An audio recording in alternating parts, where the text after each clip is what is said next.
Good afternoon, everyone, and welcome to Gregory Santana's Winners and Losers for October 22nd. Oh no, RCL takes a fumble. I mean, it's bad. And Nike fumbles also, but it's able to hold on to 12%. Therefore, Nike has taken over the lead from RCL. So let's go to the charts and see what happened. And there it is.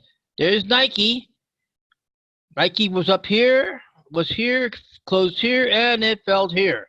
But let's go see what, and it's at 490. Let's take care of Nike and get out of the way before we go on and talk to RCL's bad fumble. So what does that mean? That means this, that we've still got 490 to our good, minus the 1010 that it owes us from previous, is 520. Divide that by the 1010. So we are about 51% behind right there.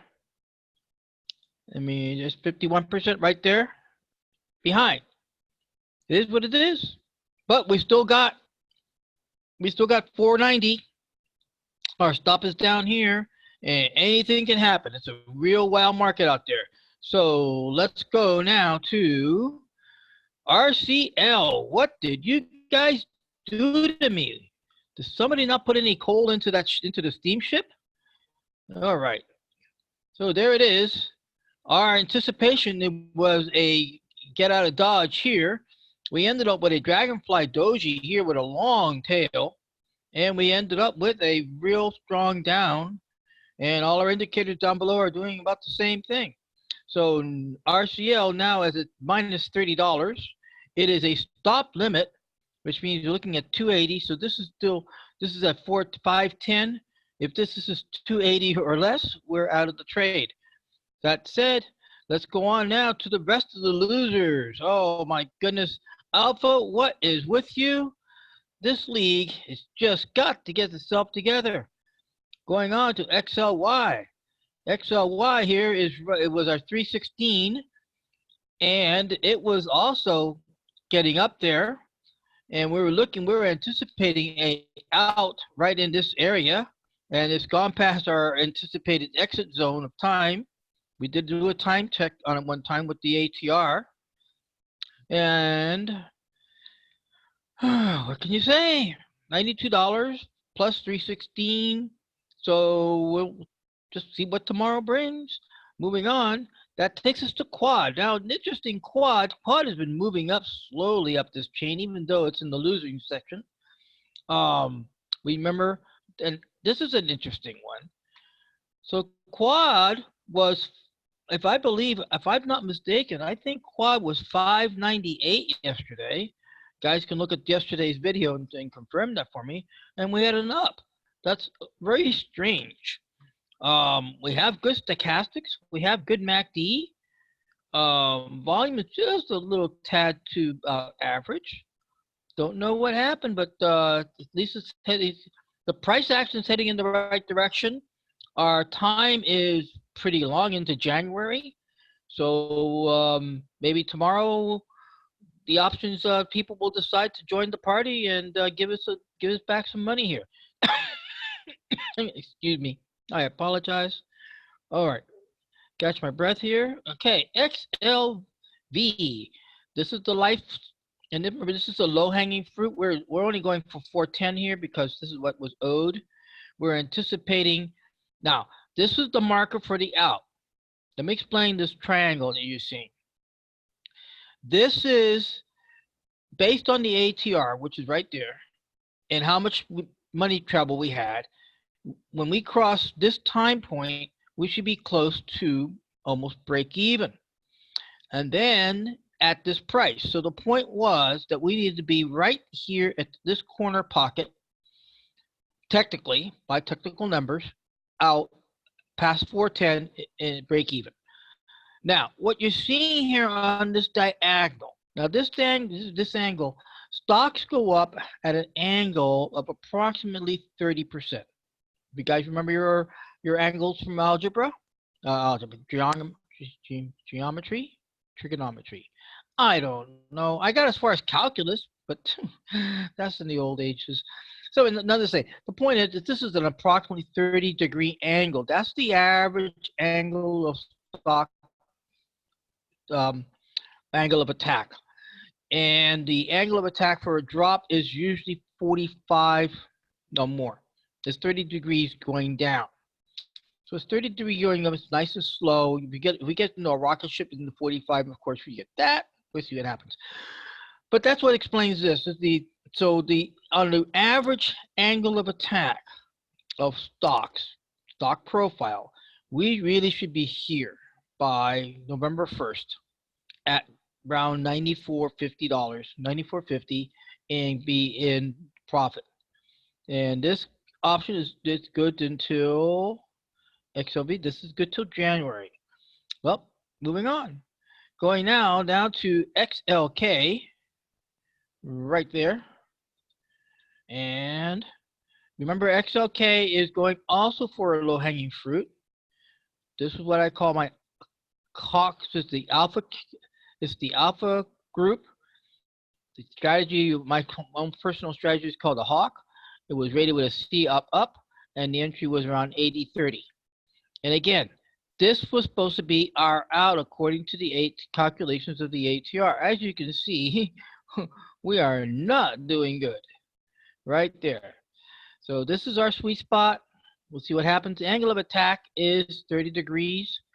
So we do the same 30 degrees. Be there. Let's put enough notes on these things. Okay, XLK. So now that takes us to our lagger behind the field, PG. Now, it's interesting about PG. Now, you're going to notice something. I did an array here. An array is the same idea of the angle. Now, this is called a Fibonacci array.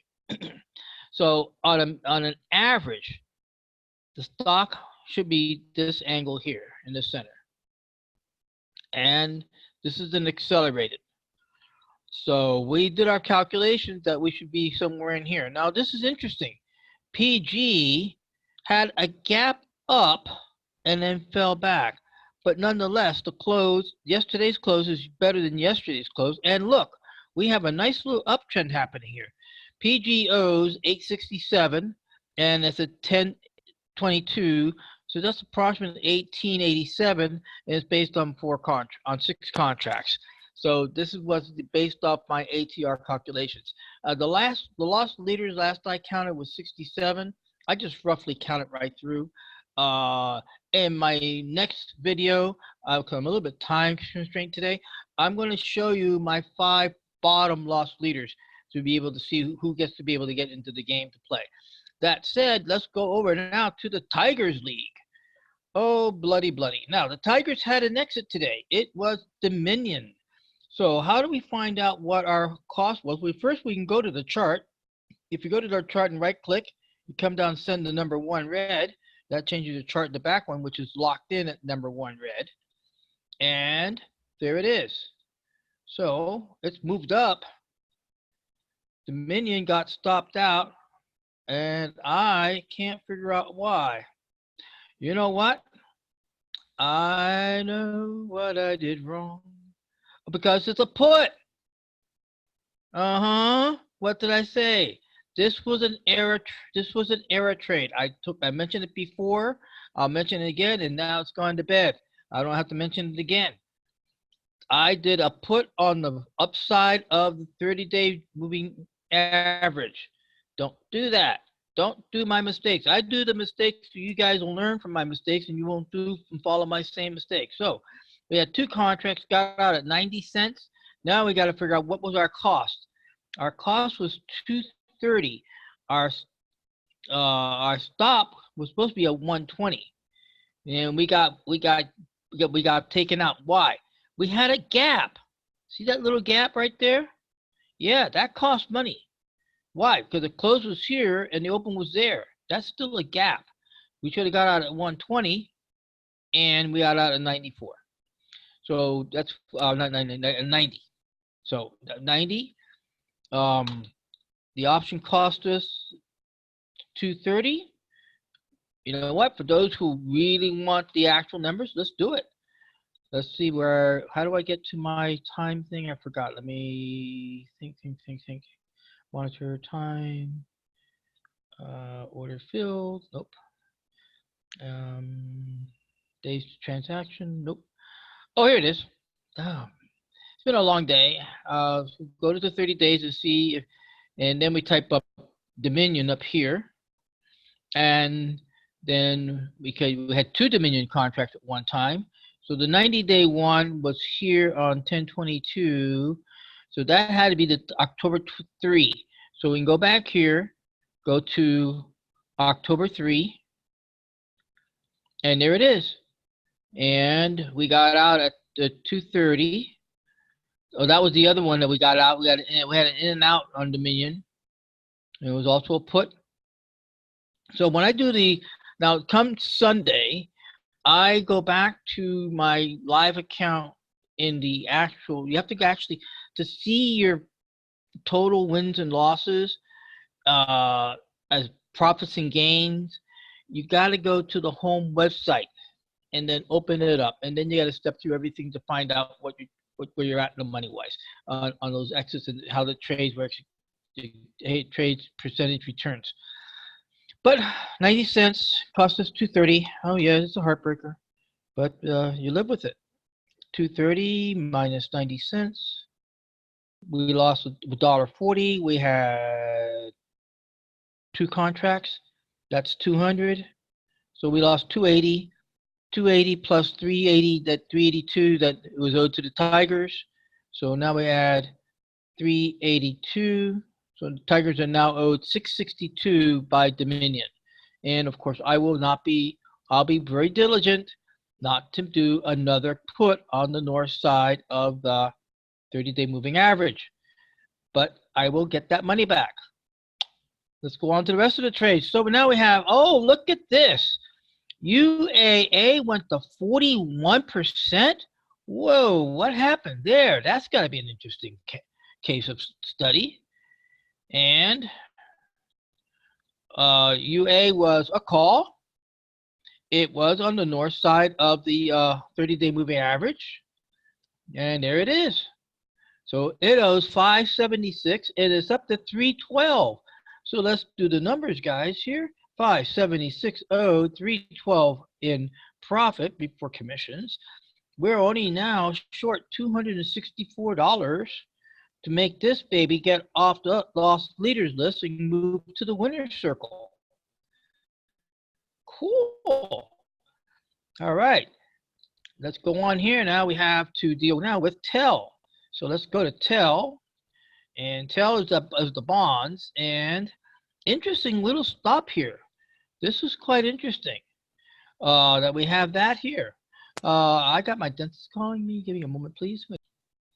Sorry about that. Okay, so interesting. We still have a downtrend overall. See my first line of defense. There's the punters. First line, second line, third and fourth line of defense. We're up here at the fourth line of defense. This is a call. No, I'm sorry. I'm looking at TIL. This is a put. We want this direction. So, and it's in the turnaround zone. What can we do? The idea would be is to move down to the midfield defense and hold on to that. Okay, let's get to Ed. Edison. Edison is also a put. Edison crossed into the upper zone. My first defense is here. My second defense is right in this area. It's off this little hill right there, which matches that line there, which matches very close. You have a little bit of a buffer. So we'll see what happens if we get taken out in that zone. This was a hawk put, and again, now remember, I took this trade. I did take this trade correctly down into this zone. I did that correctly. October 10th. Let's go. No, wait a minute. October 10th. Oh, this was the other error. Yeah, I took it on that. Bad. It's been a little bit of a busy week. I apologize. But you see, trading can be fun, and trading can be exciting, and trading can be depressing, and trading can be unpredictable. Welcome to the multi faces of trading. So anyway, we're not gonna fret about it. Gonna push on, and we'll see what tomorrow brings. And I thank you all very much for checking out my winners and losers of October 22nd, 2019. See ya. Bye bye. Thank you.